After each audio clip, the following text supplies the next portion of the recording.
감사합니다.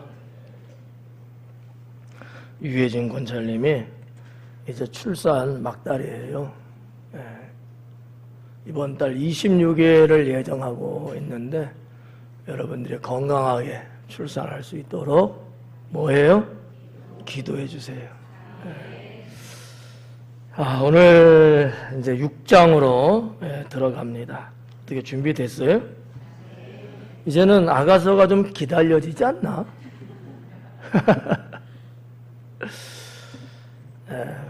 오늘 제목이 조금 좀 그럴 수 있어요. 속하였고가 되는데 의미는 아주 좋아요.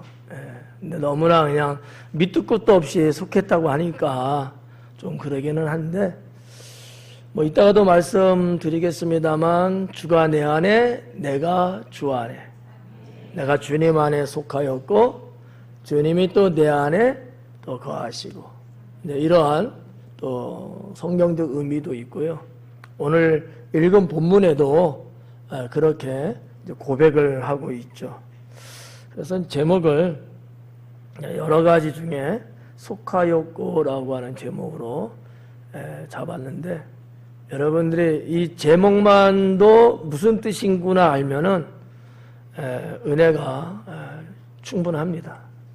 우리가 사실 인생 살면서 또 하나님 믿으면서 문제 아닌 문제에 걸리는 경우가 왜 그런지 알아요? 자꾸 주님 겉으로 나가려고 해서 문제거든요. 주님 안에 들어가 살면 괜찮은데 빠져나가는 게 문제거든요. 그러니까 주님 안에 내가 속하였다 이런 문제가 없어요. 그러지도 않으니까 인생이 버벅거리고 별일도 아닌데 그 엄청나게 큰 문제인 것처럼 착각하고 두렵고 얼마든지 주님이 주시는 믿음과 능력으로 헤쳐나갈 수 있고 이겨낼 수 있고 감당할 수 있음에도 불구하고 그게 안 되는 거예요. 왜? 주님 바깥에 있기 때문이죠.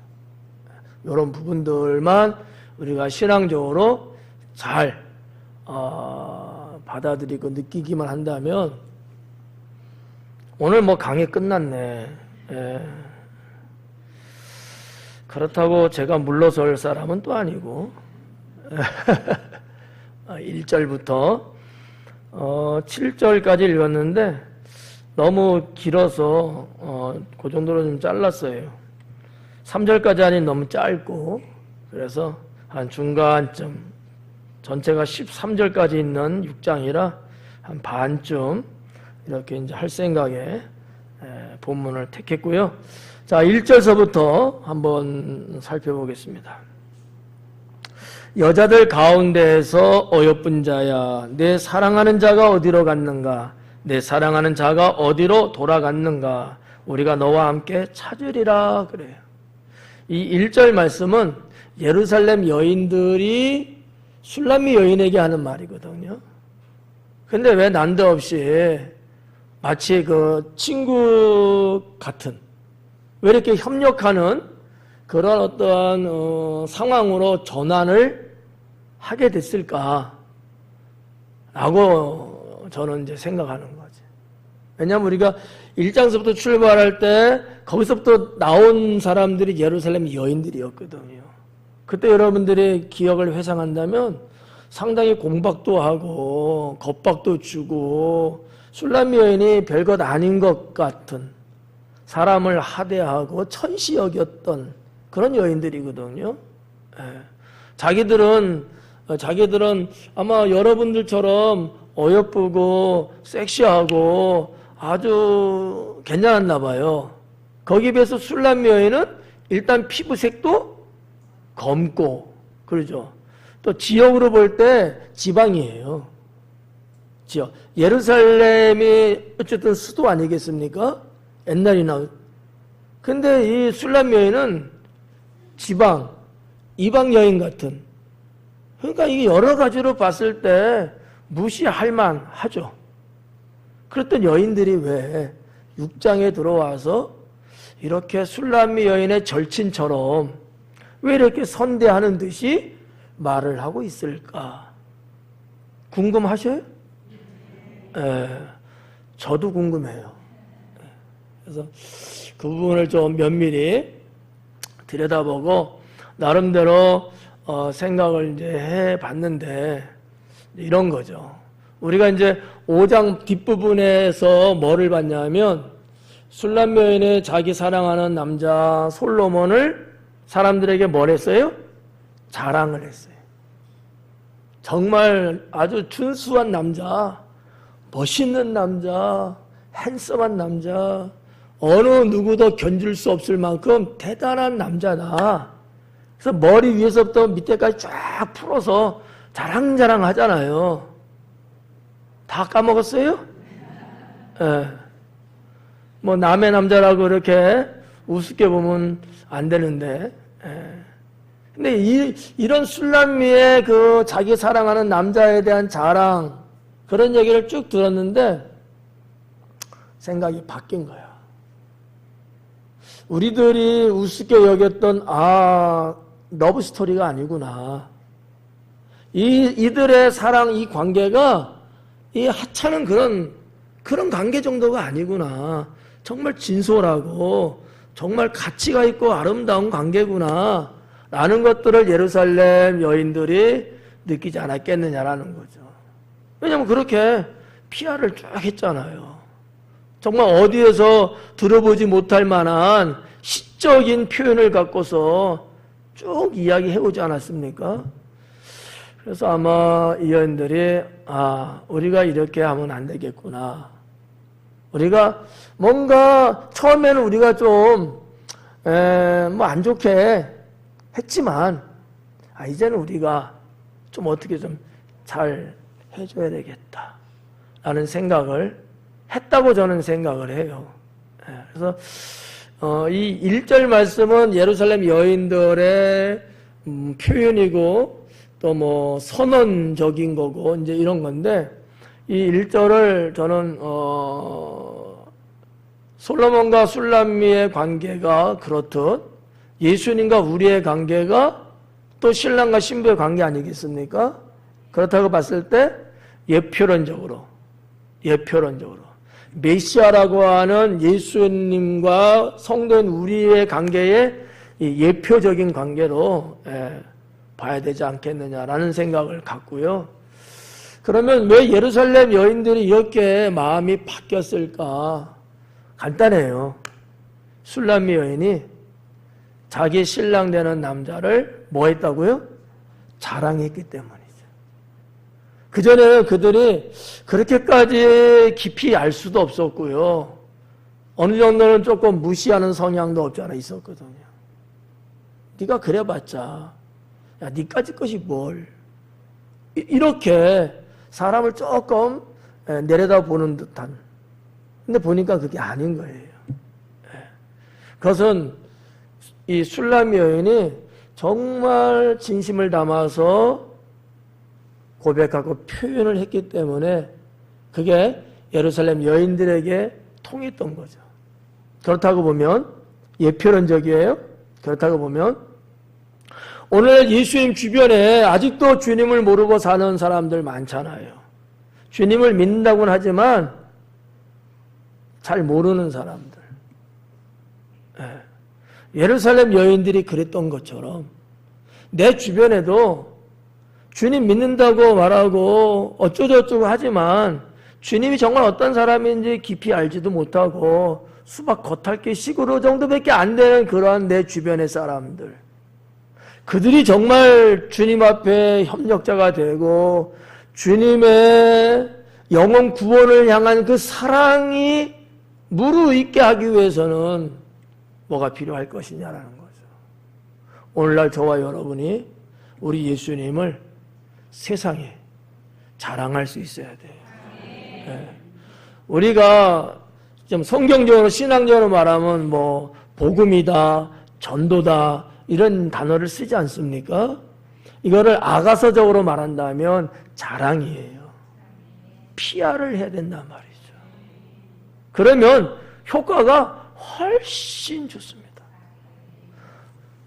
봐봐요. 내 주변에 나처럼 하나님 믿는 사람들이에요. 그런데 너무 허접하게 믿는 사람이 많아요. 아는 것 같은데 아는 바가 거의 없어. 교회 나와서 예배는 드리는데 그 예배를 통하여 주님을 만나지도 못할 뿐만 아니라 주의 은혜도 자기하고는 전혀 상관없는, 그저 와서 그냥 1시간 예배 드리고 돌아가기에 급급한 이런 형국의 사람들이 우리 주변에 많다는 거죠. 왜 그럴까요? 정말 주가 내 안에 내가 주 안에 거하는 이런 영적인 교감과 교통함이 없기 때문이거든요. 나의 예수님에 대한 선전, 이거를 함으로써 우리가 믿는 예수님은 이런 분이야. 우리의 신랑 되신 예수님은 이런 분이야. 세상에 그 어떤 것 비교할 수 없고 그거 맞바꿀 수 없지. 나는 우리 예수님이 난 최고야. 나의 영원한 신랑이셔. 라고 우리가 소개를 술람미 여인처럼 잘할 때 그 여인들이 그래? 정말 그런가? 왜 우리는 예전에 그걸 몰랐지? 하면 새로운 생각과 눈을 갖고 예수님을 새롭게 만날 수 있다라는 얘기죠. 네. 저는 1절에서 이러한 의미적인 것들을 찾아봤고요. 그걸 여러분에게 소개하는 거예요. 저도 어떤 의미에서 술람미 같은 역할을 하는 거죠. 하나님 말씀 성경을 더 깊고 넓게 연구해서 성도들이 더 많이 알 수 있게끔 저도 여러분에게 선전하는 거예요. 그러면 여러분들이 그 중에서 좀 더 알고 다음에도 조금 더 알고 이러면서 더 주님과 깊은 연인의 관계. 그죠? 술람이만 러브스토리 쓰라는 법이 있어요? 나도 써야지. 네. 그렇잖아요. 1절은 그렇게 좀 보면 될 것 같고요. 2절에 들어와 갖고는 대상이 좀 달라졌죠. 내 사랑하는 자가 자기 동산으로 내려가 향기로운 꽃밭에 이르러서 동산 가운데서 양떼를 먹이며 백합화를 꺾는구나. 술람미 여인이 하는 얘기예요. 다시 이제 예루살렘 여인들의 그 말, 도와줄게. 우리 같이 찾자. 라는 말에 답변적으로 하고 있는 거예요. 찾자 그러잖아요. 근데 그 솔로몬이 어디 있는 거예요? 여기 보니까 2절에 향기로운 꽃밭에 이르러서 동산 가운데서 양떼를 먹이고 백합화를 꺾고 있다. 이렇게 지금 답변을 하고 있다라는 얘기죠. 그냥 문자적으로 해석하기는 너무나 어려운 문장이고요. 아가서는 문학적이고 시적이기 때문에 영적인 것과 그런 부분들을 같이 조율을 잘해서 이제 번역을 해야 좋을 텐데, 여기 보니까 양떼를 먹이며, 이 먹이며라는 단어가 있어요. 먹인다라는 거. 이게 이제 이 원어에 보니까 니오트라는 단어로 되어 있어요. 그러니까 먹는다는 의미도 있는데, 이 먹는다는 것을 좀 더 다른 각도에서 해석하면 사귀다라는 뜻도 됩니다. 여러분이 음식과 사귄다, 음식을 먹는다. 어느 쪽이에요? 역시 1차원적인 거죠. 나는 아름다운 음식과 사귄다. 이상한가? 그럴 수 있다는 거예요. 여기 성경에 지금 있는 이 오트라는 거, 니르오트라는 이 단어가 갖고 있는 뜻이 그렇다는 거예요. 친구가 되다, 사귀다, 물론 먹는다는 것도 되고요. 그러니까 우리가 어떻게 보면 동물학적으로 접근하고 1차원적으로 접근하면 먹는 게 맞아요. 근데 이것을 의인화를 시켜서 시적이든 문학적으로 가져가면 사귄다라는 단어도 된다는 얘기예요. 왜 이런 말씀 드리냐면 술람미 여인은 지금 먹는다는 단어로 이렇게 지금 솔로몬이 기록됐잖아요. 진짜 먹는 게 아니에요. 관계성을 말하는 거거든요. 그래서 여기 보니까 내 사랑하는 자가 자기 동산으로 내려가. 자기 동산이 어디예요? 술람이 여인이에요. 우리가 지난번에 오면 이런 표현 거쳐왔거든요. 예. 술람이 여인이 동산이에요. 그 솔로몬의 무슨 특별하게 예루살렘에 무슨 에버랜드가 있어갖고 그런 거 아니라고. 그런 동산이 아니고, 예. 자기를 표현해서 동산이라고 표현하고 있는 거예요. 그래서 솔로몬과 술람미 여인의 관계가 점점 더 무르익어 가고 서로가 지금 혼인의 부분이 우리가 지금 거쳐왔잖아요. 그럼에도 불구하고 고대 사회가 갖고 있는 어떤 혼인의 어떤 관계성이 아직은 좀 더 익숙하지 않은 상태거든. 이런 부분들이 제가 이 단어를 쓰면 조금 뭐하지만 점점 회복되고 있는 거를 지금 표현하고 있는 6장의 말씀이거든요. 그래서 먹는다라는 단어를 썼지만 이건 정말 우리가 음식을 먹듯이 동산 가운데서 양떼를 먹이며 그게 아닌 거예요. 정말 양떼를 먹이는 솔로몬이 무슨 축산을 합니까? 목양을 그거 아니거든요. 술람이 여인 나를 상대하는 것을 말하는 거예요, 지금. 가장 가까운 관계 된 거 아니에요? 먹었잖아. 내 안으로 들어왔잖아. 나의 삶의 영역 안으로 들어왔잖아요. 내 영혼 속에 들어온 것 아니에요? 누가? 사랑하는 여인이. 그게 안 돼서 부부가 서로 찌그락찌그락 하는 거야. 우리가 주님 안에 말씀드렸잖아요. 내가 주님 안에 들어가야 음식을 먹어서 그것이 내 안으로 위장으로 들어오듯이 내가 주님 안으로 들어가야 되는 거거든. 이러한 연인의 관계가 이게 최고인 거예요. 그게 안 되고 늘 먼 발치에서만 쳐다보는 거야. 친구는 될 수 있을지 모르지만 이건 부부가 되기는 어렵죠. 그렇잖아요. 하나님이 창세기를 통해서 말씀하신 부부라는 것은 그런 관계 아니거든. 둘이 있는 거지만 이 둘이 합쳐서 하나가 되는 거잖아요. 그러면 이게 느로트의 관계가 돼야 된다는 얘기죠. 어려울까요? 이해는 가지 않아요? 죽어도 이해가 안 돼요? 네. 그리고 또 뭐라냐면 백합화를 꺾는구나 그래요. 이 꺾는다라는 것은 이 라카드라는 단어로 되어 있는데 이게 무슨 뜻이냐면 이런 거예요. 좀 음식물이든지 이런 등등을 주워 모으는 거예요. 모아들이는 행위를 말하는 게 라카드라는 단어거든요. 네.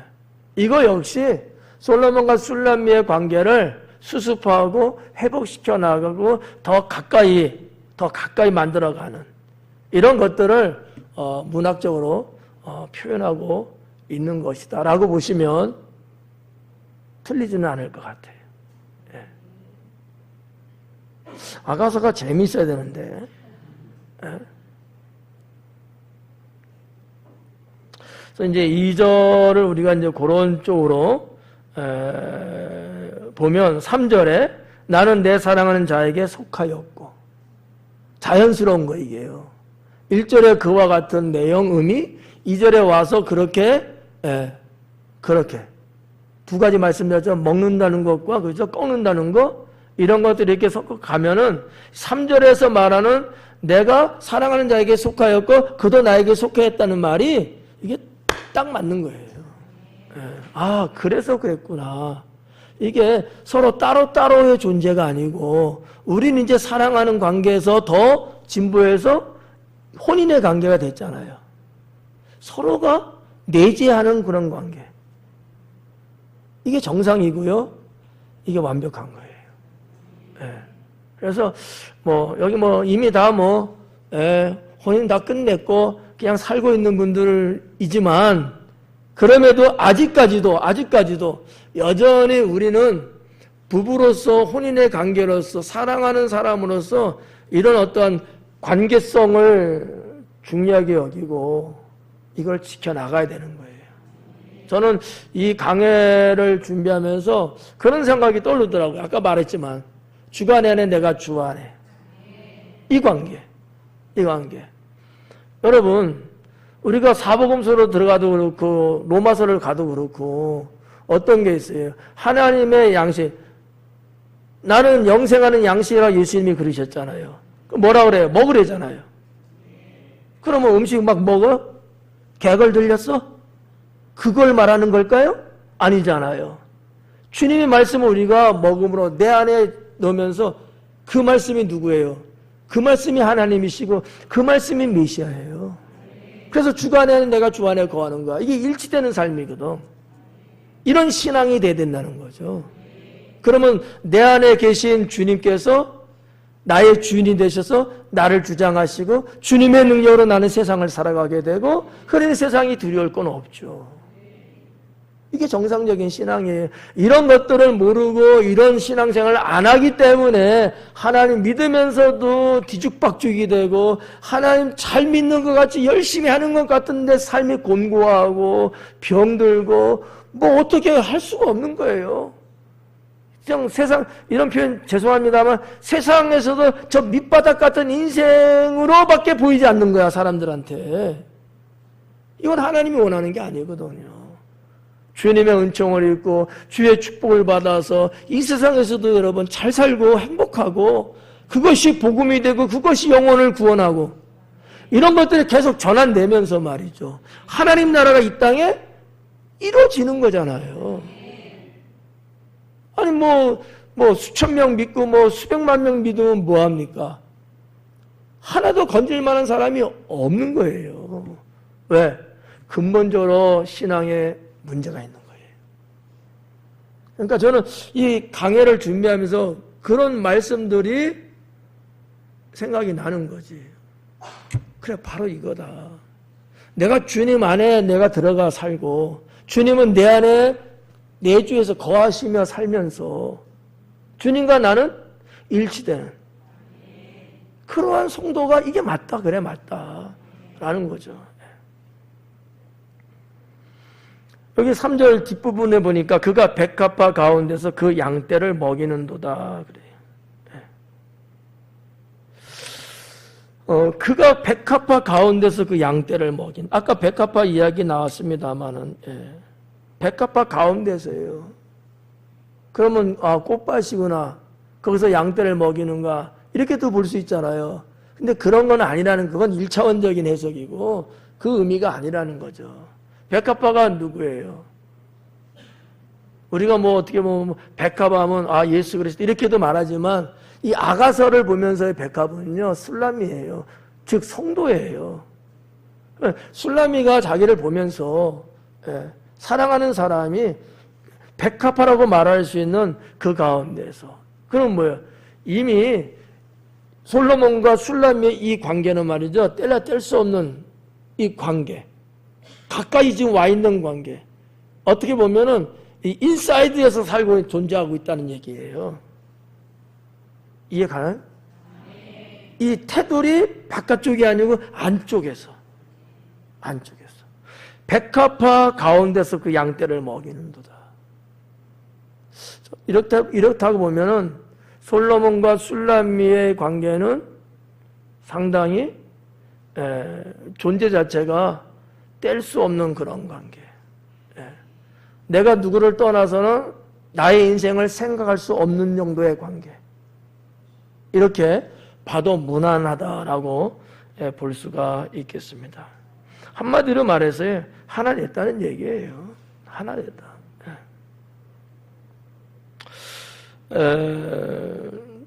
뭐 여기 이제 지나왔습니다만 2절에도 보니까 향기로운 꽃밭에 이르러서 그러잖아요.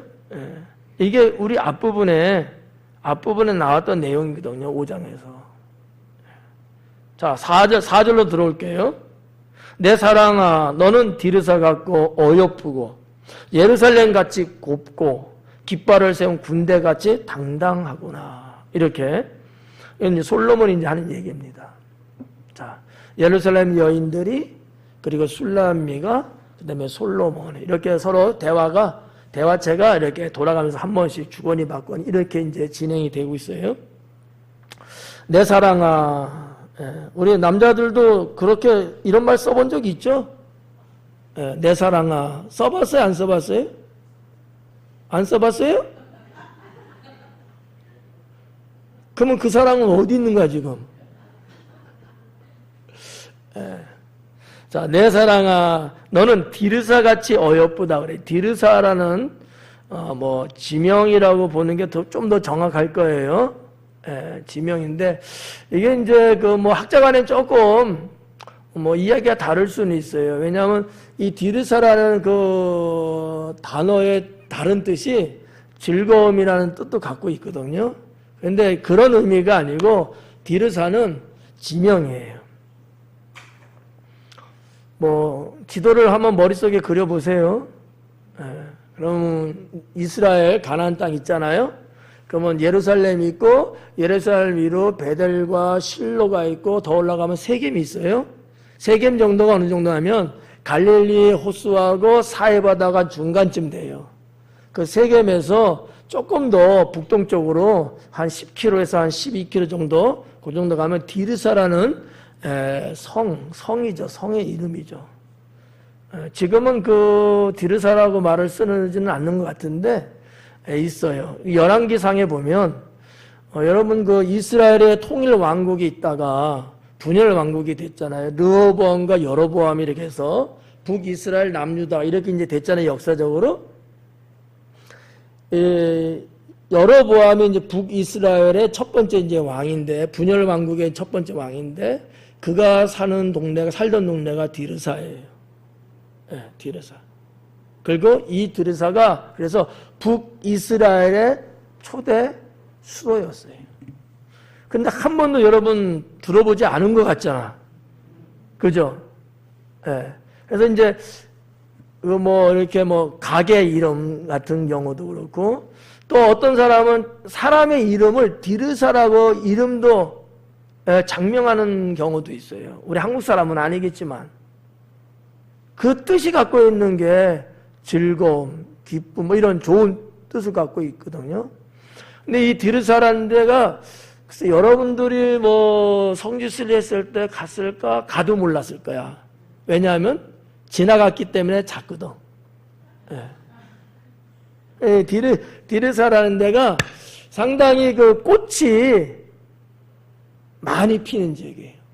아름다운 지역이고요. 좀 하여튼 뭐 그래서 이 디르사라는 이름이 갖고 있는 의미가 아름다움, 즐거움 뭐 이런 좋은 뜻을 갖고 있는 게 이제 디르사입니다. 이 정도로 디르사라는 거는 지명이구나 이렇게 보면 이제 돼요. 그래서 제가 그냥 이렇게 구약 성경을 이렇게 쭉 보면 열왕기상에 쭉 나오거든요. 그래서 이제 왕들이 이렇게 쭉 거쳐갔던 그런 이제 북이스라엘의 이제 수도로 이제 소개되고 있어요. 자, 거기에, 봐봐요. 너는 디르사 같이 예쁘대요. 근데 예루살렘이 곱다 그러잖아요? 예루살렘하고 견져볼 만큼 아름답다는 거야. 디르사라는 동네가. 이 정도면 대단하잖아요? 여러분, 이스라엘에 뭐 척박하고 황폐한 데도 많지만 가보셔서 알잖아. 정말 아름답고 멋있는 곳도 많이 있거든요. 근데 솔로몬은 딱 디르사를 딱 꼽은 거야. 남유다의 예루살렘, 북이스라엘의 디르사. 뭔가 좀 느껴지지 않아요? 대표하는 두 도시예요. 그렇게 지금 표현하고 있는 거야. 누구를? 술람면이 그렇다는 거예요. 그 정도로 빼어났다는 거야. 아유. 여러분도 빼어났어. 그래서 이제 하여튼 뭐 비교급으로 기록되고 그러긴 했는데, 자, 너는 디르사 같이 어여쁘고 예루살렘 같이 곱대요. 그러니까 또 연애했겠지. 세 번째는 뭐예요? 깃발을 세운 군대같이 당당하구나 그래요. 뭐 다른 성경에서는 이제 어미하다 이렇게도 이제 번역이 됐고요. 한자적으로 어미하다 이렇게도 번역이 됐는데 우리 성경이 좀 더 풀어서 쉽게 당당하다. 이렇게 이제 번역을 했어요. 이제 깃발을 세운 군대같이 그래요. 당당하다. 이게 무슨 의미입니까? 이 술람미 여인의 제가 볼 때는 자태가 흐트러짐이 없는 여인이라는 거구나. 여러분 그런 게 있잖아요. 같은 여성이라도 그 모습 자태가 흐트러짐이 없는 그런 여인이 있고요. 동에서 서로 왔다 갔다 하면서 흐트러지고 지저분하고 이런 여인도 있거든. 근데 술람미 여인은 비록 햇볕에 피부는 그을려서 검해졌지만 이 여인은 고든 여인인 거예요.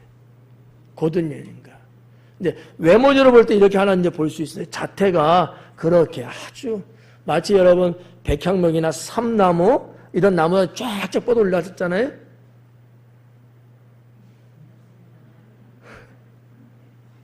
그럼 어떤 나무가 뻗어 올라간가 도대체?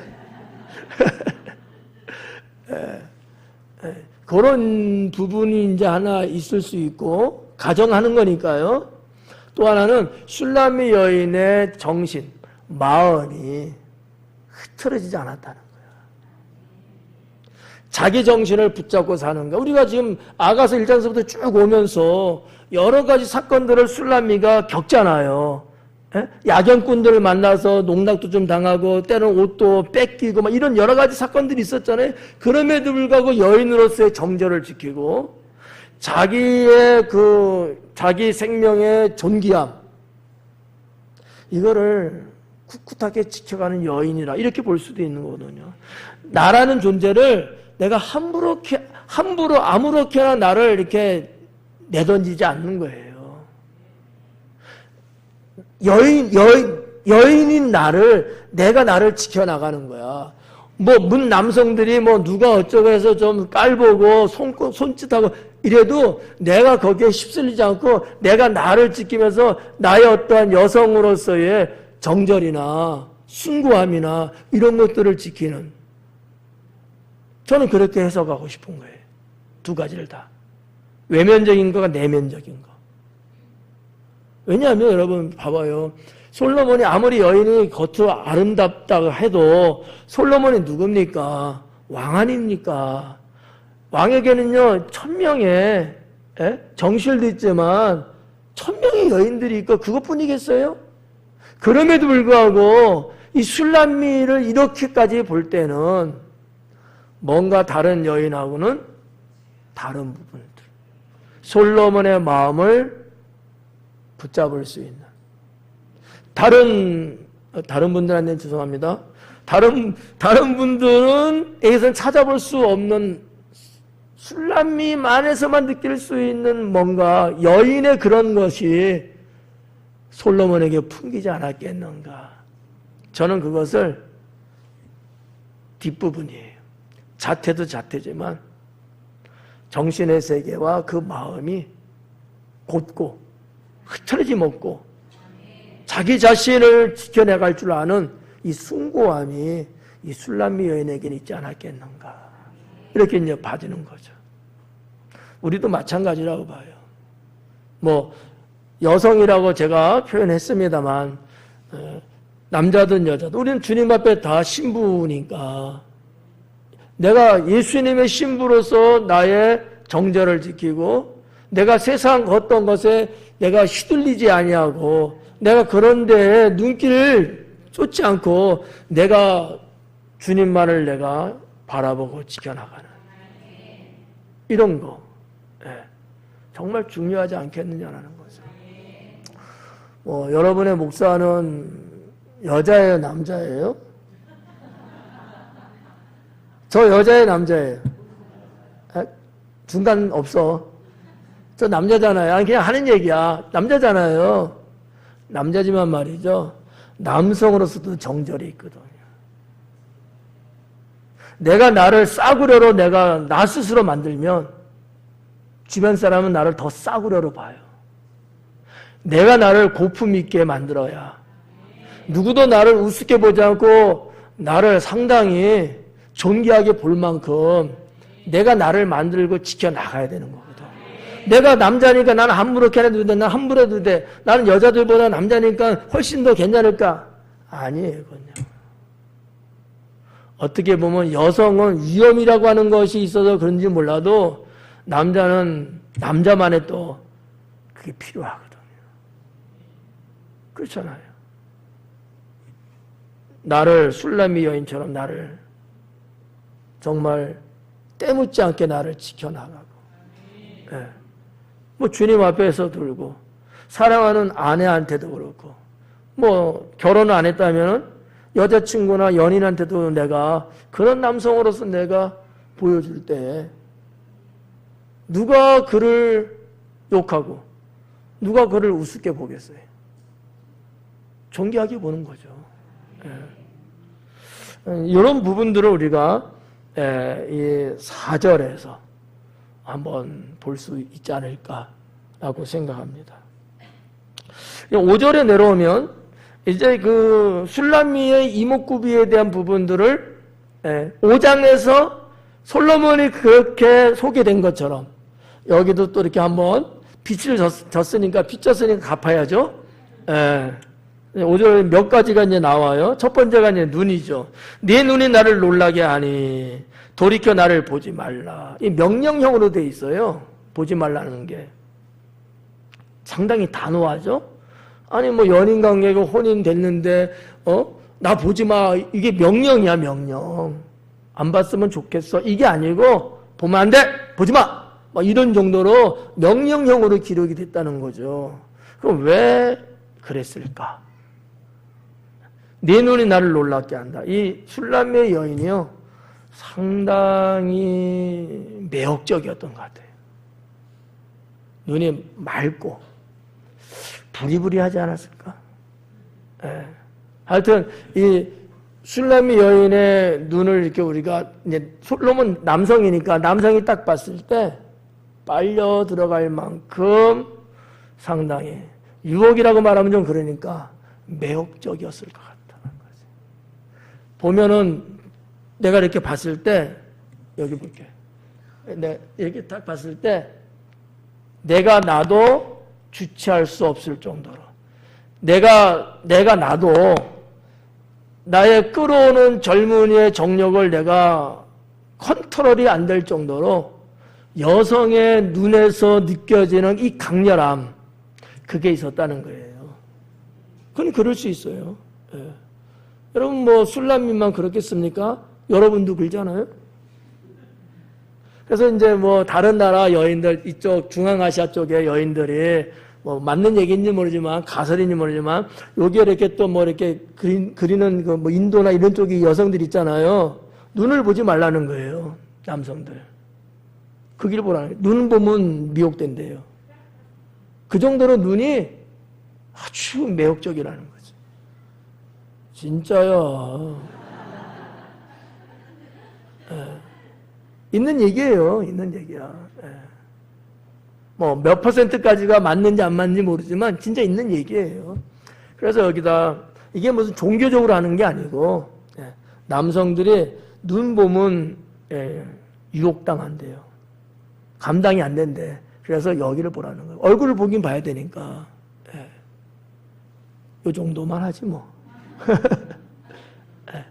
근데 술람미 여인의 눈이 그 정도라는 얘기죠. 저는 이해 가요. 그럴 수 있다고 봐요.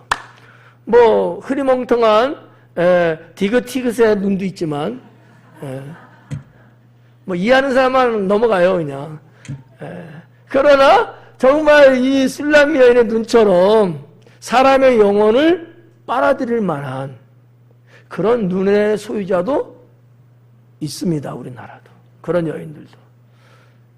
천만다행인 것은 그런 여인 안 만나는 게 좋아. 이미 결혼한 사람은. 그래서 이제 눈이 나를 놀라게 하니, 놀랍게 했대잖아요. 이 놀랍다라는 것은 그냥, 이 정도가 아니에요. 내 영혼이 팔릴 만한이라는 말이거든. 그런 경우가 어디 있어요? 이것처럼 놀라운 게 어디 있어? 안 그래요? 김남영 권사님 그러죠? 그래요. 그러니까 돌이켜 나를 보지 마라. 보지 말라는 거야. 근데 저는요, 지혜로운 것 같아요. 솔로몬이가. 자제하려고 하는 이 의도가 있잖아. 자제하려고 하는. 성경에 보면 창세기에 누가 자제한 남성이었죠? 창세기에. 성경 맨날 읽으면 뭐하냐? 요셉, 보디발의 아내가 잡아당기잖아. 나도 한번 잡아당겨줘봐. 그러면 겉옷을 딱 벗고 뛰쳐나갔다잖아요. 때로는 우리가 삶 속에서 이런 일들이 있을 수 있습니다. 여성이든 남성이든 자기의 행동, 자기의 끌어오르는 마음을 자제할 수 있는 힘이 필요해요. 왜냐하면 어쩌다 한 번이 평생의 행불행을 갈라놓을 수 있거든요. 뭐 늘 그런 건 아니겠지만, 근데 우리는 그거를 장담할 수 없잖아요. 이번에는 괜찮고 다음에는 이런 거 우리는 모르잖아. 그래서 삶 속에서 이런 나를 매혹시키고 내 영혼을 잡아당길 만한 어떤 사건이 있을지라도, 그가 어느 사람일지라도 우리는 그럴 때 자제할 수 있는, 이게 필요하다라는 거지. 뭐 신앙적으로는 그렇잖아요. 우리 신앙으로 믿음으로 살아가려고 하는 사람들인데 저 세상에서 얼마나 많은 것들이 우리를 미혹하고 매력적으로 우리를 잡아당기려고 하겠습니까? 거기에 넘어가는 사람들 많이 있거든요. 그렇잖아요. 우리는 그렇게 가면 안 되잖아. 그리고 이제 두 번째가 머리털은 그래요. 네 머리털은 길르앗산 기슭에 누운 염소 때 같고 그래요. 우리 솔로몬 때도 머리카락 나왔죠? 그때 뭐라 그랬어요? 파마. 색깔은 검고, 그죠? 검은색 머리카락에 뽀글뽀글인지 빠글빠글인지 몰라도 아무튼 뭐 이런 이제 표현들이 있었잖아요. 여기 지금 술람 여인도 마찬가지. 머리털은 길르앗산 기슭에 누운 염소 때 같대요. 이런 것이 상당히 그대로 번역하면 안 되는 거야. 문학적인 시적인 얘기거든요.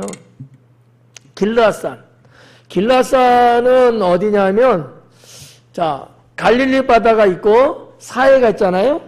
자, 동쪽과 서쪽 있잖아요. 요단강으로 갈라지잖아요. 동쪽에 있는 데가 길르앗산이에요.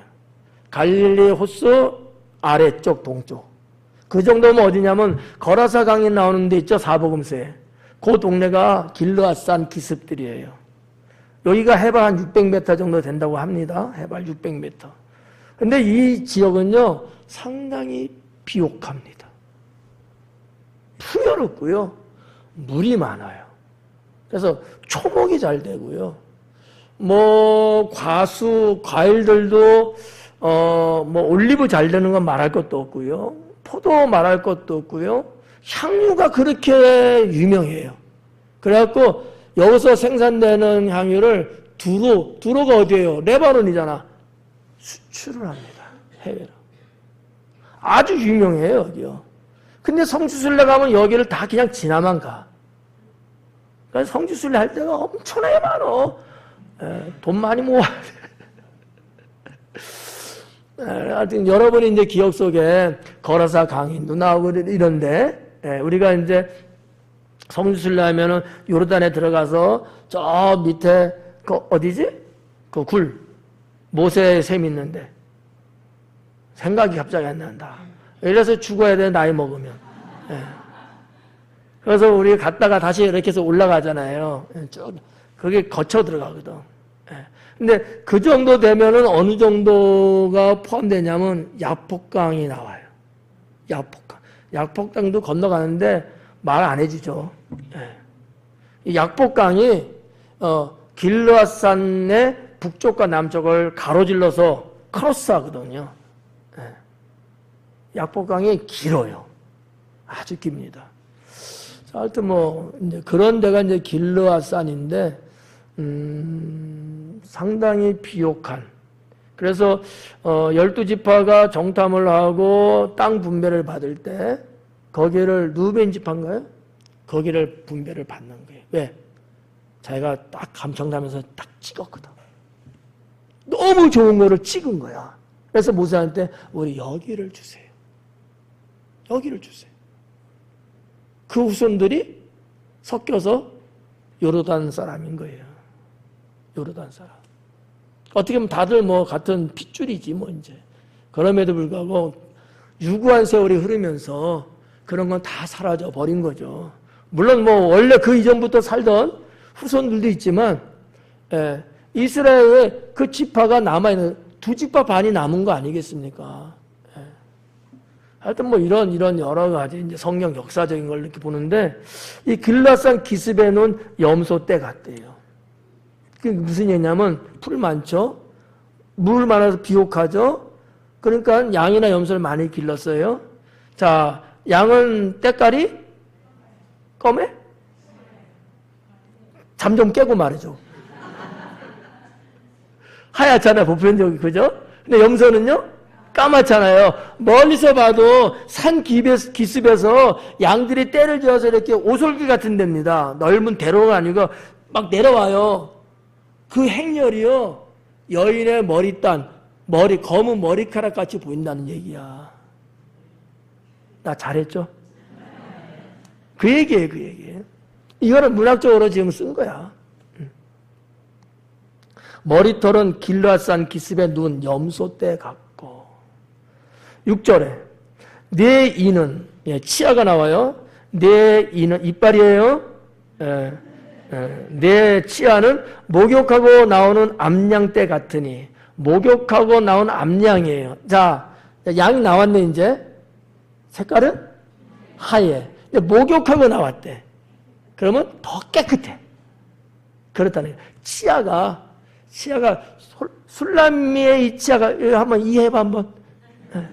이 치아가 그렇게 반짝반짝 빛나나 봐. 제 얘기는 아니에요. 아무튼 암양 같은데 목욕하고 나온 암양이야. 얼마나 깨끗합니까? 근데 쌍태를 가졌으며. 쌍태가 뭐예요? 하나가 아니고 둘이잖아. 치아가 위아래로 있잖아. 치아 위에만 있는 사람 있어요? 아니잖아. 이렇게 위아래, 이 쌍태, 시적인 표현이에요. 시적인 거야. 우리가 앞부분에서 이 표현 나왔었어요. 쌍태 같다는 거야. 근데 뭐래? 새끼 없는 것은 하나도 없구나. 예. 산지갈래? 이게 새끼 없는 게 하나도 없어요. 새끼 없는 게. 그렇다면 무슨 쭉 다 골고루 다 전체적으로 다 이렇게 한 거야. 자, 앞에는 어미들이 질비하게 서 있어. 크잖아. 뒤로 가면서 점점 이런 어떠한 거를 시적으로 표현한 거예요.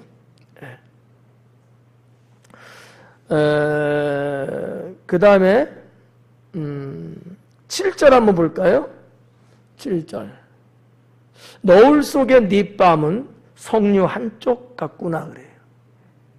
자, 눈 받고 머리털 받고 치아 이 받고 그 다음에 본 게 뺨이에요. 뺨인데 너울 속의 네 뺨이거든. 너울 속. 너울 무슨 너울이지? 파도 너울? 그렇게 생각할 수 있어요. 한글로 보면. 그건 아니고 원어적으로 보면 뭐냐면 면박이에요. 이렇게 얼굴을 가리는 거 있잖아요. 면박. 그걸 말하는 거예요. 그걸 너울이라고 지금 번역해 놓은 건데 너울 속에 뺨이에요. 가렸으니까 안 보일 거 아닙니까 잘. 근데도 얼마나 그 뺨이 홍조를 이룰 정도로 붉었으면. 석류잖아요. 원근산에 우리 성주순례가 석류 먹었죠? 석류 자체가 여러분 어때요? 이거 빨갛지 않습니까? 뺨이 그렇다네요. 지난주도 좀 했나? 여기가 연지꼰지 바른 것처럼 빨간가 잘 익은 석류. 그러니 이 술람미가 얼마나 예뻤겠어요. 나도 그런 여인 만났으면.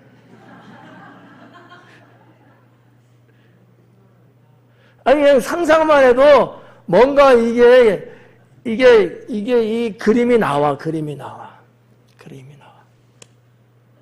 김영림 장로님이 많이 공감을 해요. 그래서 저는 이걸 보면, 아, 너의 속에 네 뺨은 석류 한쪽 같구나. 예, 딱 잘라서 딱 붙인 것 같은 거야, 석류를.